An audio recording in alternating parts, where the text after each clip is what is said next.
Sylvia Plath, The Bell Jar.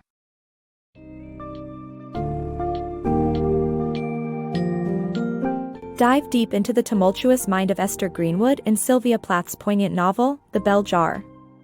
This gripping narrative captures the essence of a young woman's struggle with identity, societal expectations, and mental health set against the vibrant yet confining backdrop of 1950s New York City. Follow Esther as she navigates through a prestigious internship, social alienation, and a spiraling inner world. With themes of identity, feminism, and mental illness, Plath's semi-autobiographical portrayal sheds light on the double standards faced by women and the haunting isolation of depression. Our summary will walk you through Esther's journey of self-discovery, her relationships with contrasting characters, and her desperate quest for autonomy, allowing readers to understand the stark realities and harrowing beauty of Plath's legacy.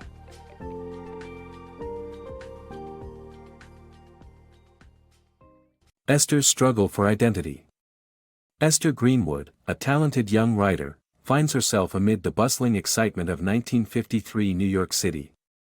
She's among a select group of college-aged women winning an internship at the prestigious Ladies' Day fashion magazine. Yet, the vibrant city and promising opportunity fail to ignite joy within Esther. As she navigates her summer, she feels increasingly disconnected from the girls around her, who all seem to have their paths neatly laid out. Esther is especially intrigued, yet repelled, by Doreen, a sharp-tongued party enthusiast who revels in nightlife over academic pursuits. One evening, Esther accompanies Doreen to a bar, only to later find herself alone and desolate in her hotel room. When Doreen stumbles back, unconscious, Esther vows to seek company with girls like Betsy instead. Betsy, with her sunny disposition and Midwestern charm, stands as a stark contrast to Doreen. She genuinely reaches out to Esther, but Esther remains distant, preferring the transient anonymity offered by the magazine's luxurious dinners and gifts. However, a dinner ends disastrously when food poisoning strikes Esther and the other interns, leaving Doreen to unexpectedly care for her.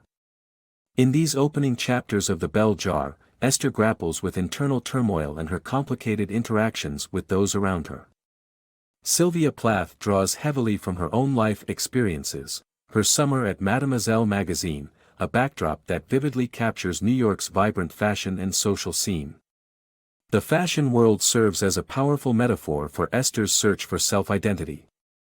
Unlike Doreen's seductive indifference or Betsy's sweet simplicity, Esther struggles to fit into the conventional female roles of the era, reflecting her ambivalence towards both women.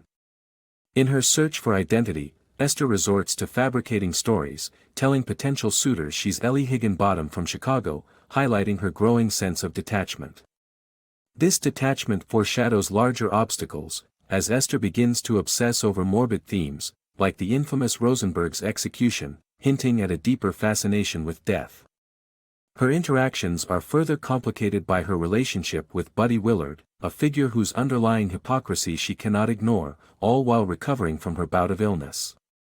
Esther's story is a poignant exploration of a young woman's quest to define herself amidst societal pressures and personal uncertainty. Unmasking double standards. Esther finds herself amidst a whirlwind of emotions as she navigates her interactions with Constantine, a man whose mannerisms are unsettlingly reminiscent of Buddy Willard, an old flame. Her attempt to let their date become a tantalizing act of rebellion backfires. The night ends without any intimacy, leaving Esther once again in solitude. In her hotel room, she's haunted by memories of Buddy, a man she once admired but soon came to resent. Once enthralled by his facade, Esther quickly grew disenchanted upon discovering Buddy's duplicity, a hypocrite who demanded purity from women while indulging in his own desires. Her disillusionment deepens during a medical school visit, where she learns of his past relationships and the betrayal lingers, transforming her affection into contempt. Despite this, she remains tethered to him when illness strikes, a cruel mix of pity and the avoidance of public scrutiny keeping her from breaking free. Buddy's proposal during a visit to his sanatorium uncovers layers of tension. Esther retorts with resolute clarity, expressing her aversion to the conventional life paths he deems paramount. Their ski trip emerges as a pivotal memory, his coercion leading to her physical injury, mirroring the emotional scars of their relationship. Buddy's dismissive view of Esther's passion for poetry further wounds her, representing the broader male skepticism toward her aspirations. This narrative unfolds to expose the pervasive double standards that plague Esther's world. Men like Buddy roam freely, entangled in hypocrisy, expecting unwavering purity while dismissing women's ambitions as secondary. Esther's struggle is a reflection of Sylvia Plath's own experiences with oppressive relationships in her life. Her marriage to Ted Hughes, marred by infidelity and abuse, echoes the novel's themes of betrayal and societal pressure faced by women. In a world that dismissively labels a poem a piece of dust, Esther battles to assert her identity amidst these stifling norms. Her journey is one of existential contemplation, questioning her role and the authenticity of connections in a society that demands conformity over sincerity. Esther's story is a poignant critique of the patriarchal expectations and the inner turmoil they spawn, resonating with the personal struggles of Sylvia Plath herself. Esther's silent struggle. After a month in New York, Esther's internship wraps up with a poignant photo shoot orchestrated by the magazine. Each participant is asked to select an object reflecting their aspirations. Torn by indecision and uncertainty about her future, Esther is handed a paper rose, symbolizing her potential path as a poet. However, when photographed, tears begin to flow, revealing her inner turmoil. On her final evening in the city, she reluctantly goes on a blind date with Marco, set up by her friend Doreen. Initially charmed by a diamond stickpin he entrusts her with, the evening soon takes a dark turn. Marco's advances quickly become aggressive, culminating in an assault that leaves Esther fighting him off. She escapes, leaving behind a damaged dress and Marco scavenging for his lost stickpin in the mud. Returning to her hotel, Esther sheds her expensive clothing off the rooftop, reminiscent of scattering ashes, a symbolic rejection of the persona she tried adopting in the city. She makes her way home in borrowed clothes, a physical testament to the trauma she endured. At the train station, her mother greets her with disheartening news: her application to a coveted summer writing program was unsuccessful. This rejection deepens Esther's malaise, leaving her trapped in suburban monotony as her mental health declines further. Isolation takes its toll as Esther grapples with insomnia, loss of appetite, and a sinister fascination with death. Her mother's inability to provide guidance only compounds her feeling of alienation. It isn't until a family doctor senses the gravity of Esther's despair and recommends professional help that any potential reprieve arises. Her indifference towards the assault, described as nonchalantly as any other fleeting disappointment, underscores her detachment from life's disillusionments. The diamond stickpin, a deceptive emblem of an ideal life if only she conformed to societal norms, fails to entice Esther.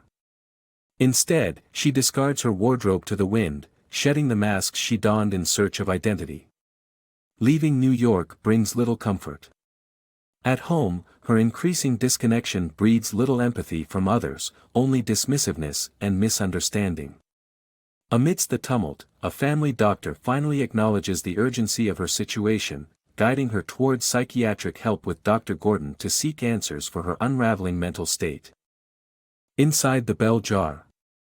Esther is ensnared in a suffocating cycle of depression, marked by sleepless nights, neglect of herself, and an unsettling obsession with death. Confronted by the suave yet indifferent Dr. Gordon, she finds herself powerless to resist his proposed treatment of electroshock therapy. This treatment, far from therapeutic, is a harsh ordeal that leaves her in a state of confusion, a muddled blend of reality and dream. Esther's mind becomes a battleground, where she contemplates escape, not just from the treatment, but from life itself. Her venture into volunteering quickly ends, unable to sustain even this semblance of normalcy.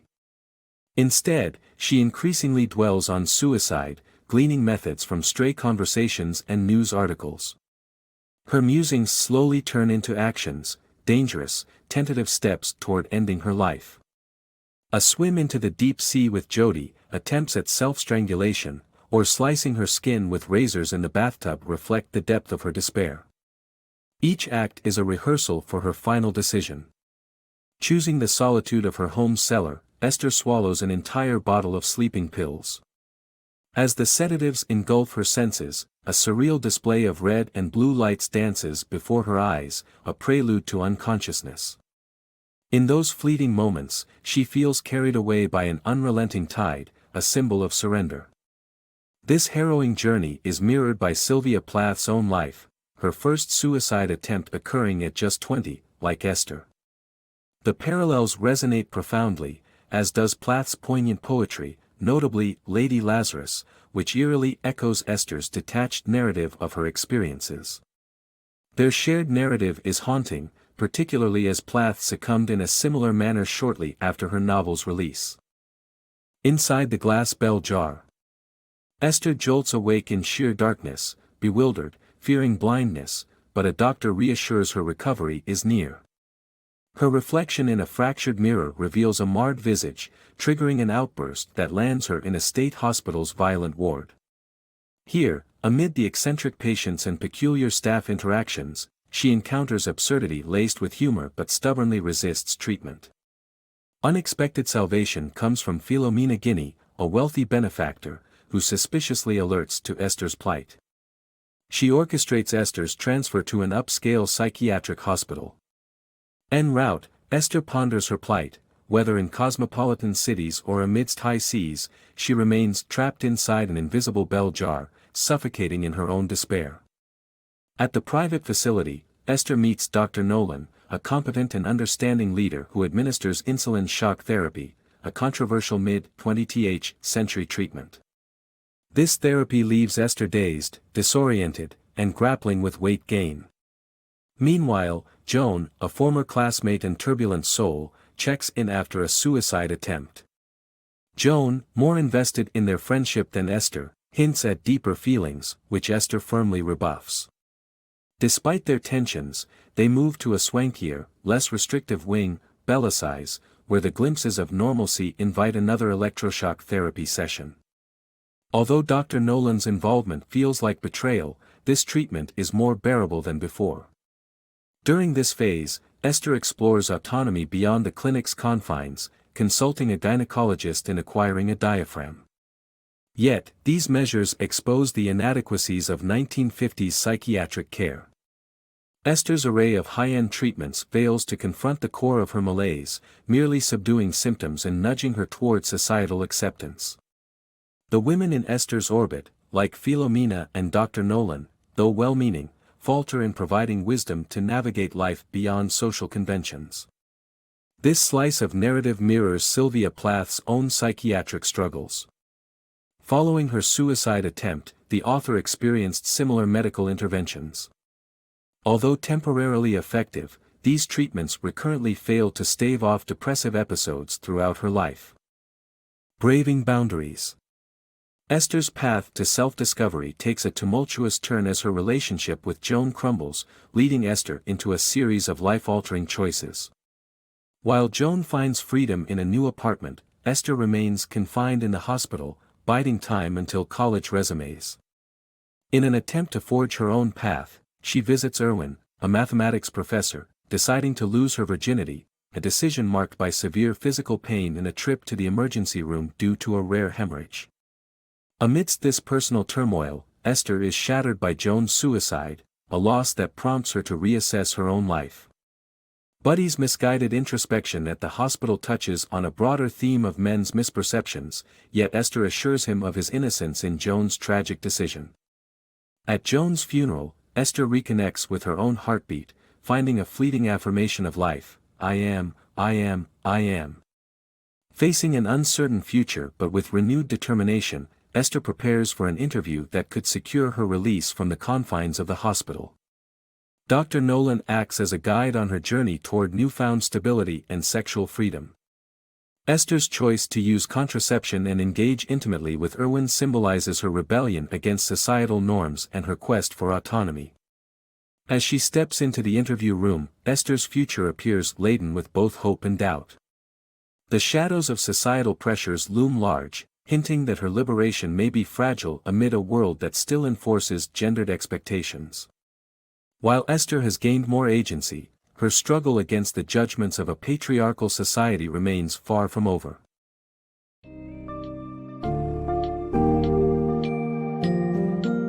Esther Greenwood's journey into the bell jar is a haunting reflection of Sylvia Plath's own experiences and a timeless exploration of mental health and identity. Through Esther's encounters with societal norms and personal demons, Plath unveils the suffocating effects of the bell jar and the relentless struggle for self-definition amidst external pressures. The narrative exposes the stark inequities of a patriarchal society and critiques the superficiality of available psychiatric care during the era. Although Esther ends with a faint hope of liberation, her story serves as a poignant reminder of the enduring challenges of mental illness. As you conclude this summary, reflect on how Esther's experiences resonate with contemporary themes of gender expectations and the importance of understanding mental health. Plath's work endures, urging us to question, empathize, and seek authentic connections in a complex world.